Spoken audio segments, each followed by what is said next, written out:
When the war broke out, where were you? What was your life like? Well, we were living in Chicago at the time. Daniel and I had started a Universalist magazine. And he also was preaching in various Universalist pulpits in the area. I filled my time caring for the children and writing for the magazine. Then what happened when the war broke out? Oh, ladies groups all across the North began organizing relief societies to send food, medical supplies, and other necessities to our troops. I suppose the Southern ladies must have been doing the same. But up north, a fellow named Henry Bellows, a Unitarian minister, I believe, managed to organize all of these loosely collected efforts into a new organization called the U.S. Sanitary Commission. You know, it hadn't been that long since the British had fought the Crimean War, and in that war they lost 21,000 dead. 16,000 of those were from disease. By the end of that war, Florence Nightingale, another Unitarian, Unitarians were everywhere in those days. Yes, it was true, wasn't it? Miss Nightingale had created a model for health and sanitation in military camps that Bellows wanted to implement here. I ended up being the co-chair of the Illinois of this organization. And then what did you do in that capacity? Oh, I organized fundraisers, gathered donations, saw to it that they got to our brave soldiers. I personally inspected some of the military encampments near Vicksburg, and I discussed the situation there with General Grant. And what was that like? Well, I found that the Union officers did not much like Protestant women in their camps. Turns out they spent more time trying to convert soldiers before they died than actually helping them. As few nurses go, they were much happier with the Catholic nuns. Well, how did that make you feel? I felt caught between the two sides. Those of us from the Universalist faith were very Protestant in most of our views, but we were clearly of a more liberal persuasion than most. Liberal persuasion. When those poor dying boys needed God's love the most, these women were telling them to repent before they went to hell. It was just awful. Well, by the time the war ended, you were something of a celebrity. You'd become a major fundraiser, a frequent public speaker. You'd even been invited to the White House. You'd met Mr. Lincoln, President Lincoln. What was that like those years? Well, I must say, I did not think much of Mr. Lincoln when he passed through Chicago on his way to Washington in 1860. But I soon came to appreciate how wrong my first impression had been. Now, I hold him in my highest esteem. In fact, for one fair I was organizing in Chicago to raise money for our troops, I personally wrote to Mr. Lincoln, asking him if we might auction the Emancipation Proclamation. And he did not hesitate to send it to us, the original, with his signature on it. Oh my. You must have been a very important figure to get that kind of support from Mr. Lincoln by then. Well, I suppose so. And who would have ever thought it? But before the war, I didn't believe women should even be public speakers. It seemed unseemly to me. Nor did I think women's suffrage all that important. By the end of the war, though, I had totally changed my mind on both counts. And I set about to win the vote for women, speaking at every opportunity to do so. And what did your husband think about that? Oh, he was very supportive. He even said that I had supported his ministry all those years of raising our young children, and it was time for him to support my career. So what did you do first? Well, I helped to organize the Illinois Women's Suffrage Association in 1869, and I became its first president. I came to know many of the other leaders in the movement, starting with Reverend Olympia Brown, a Universalist minister.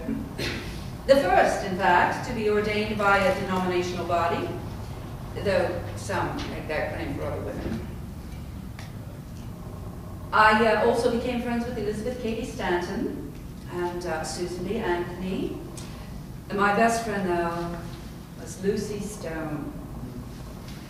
She'd been one of the first women ever to keep her own name after marriage, and to this day, women who do so are called Lucy Stoners. What was it like being such an important part of a national movement? Well, like so many things in life, I have mixed feelings about it. At different times in the movement, I felt like we were our own worst enemies. The movement split over whether we should simultaneously advocate for the vote for black men, too. I thought everyone should have the right to vote. But Elizabeth and Susan were opposed to that idea, even arguing for women's suffrage on the grounds that giving women the vote would help keep the vote from Negroes. Well, of course, at the same time, some leaders for the black vote, like Frederick Douglass, were arguing that giving blacks the vote would help block women from getting the vote. But the two sides were playing off each other. And then how did that affect the movement? It eventually resulted in a split.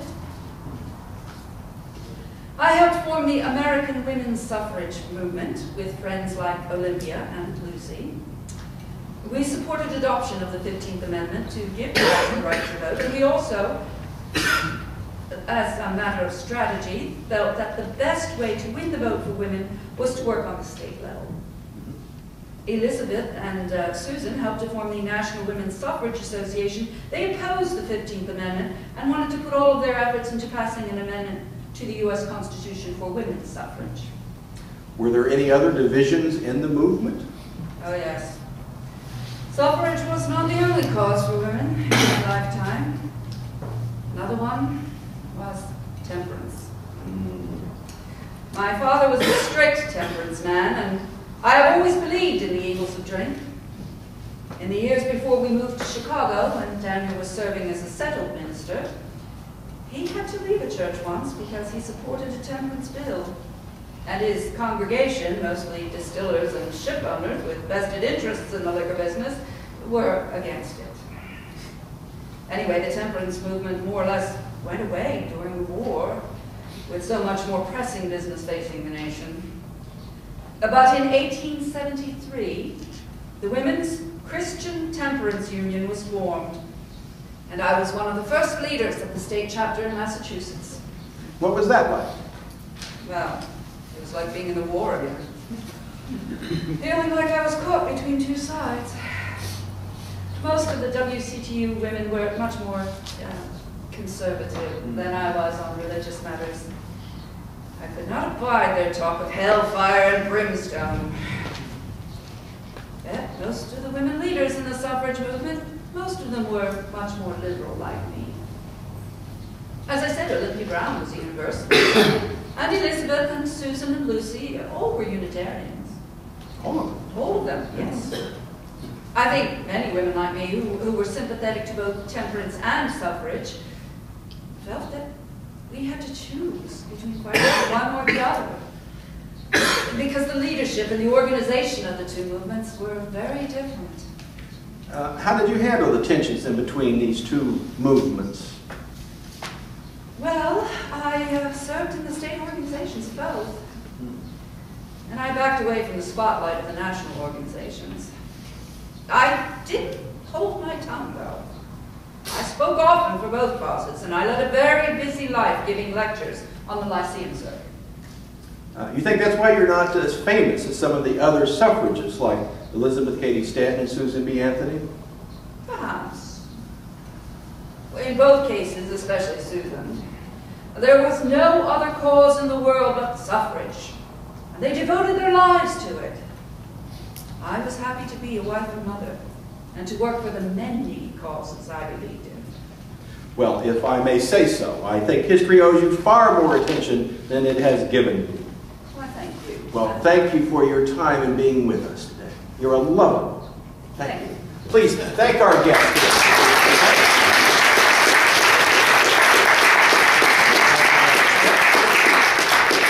There you go. Very good. Remember, she is 80 years old. Thank you. May I join you? You may join us. Thank you.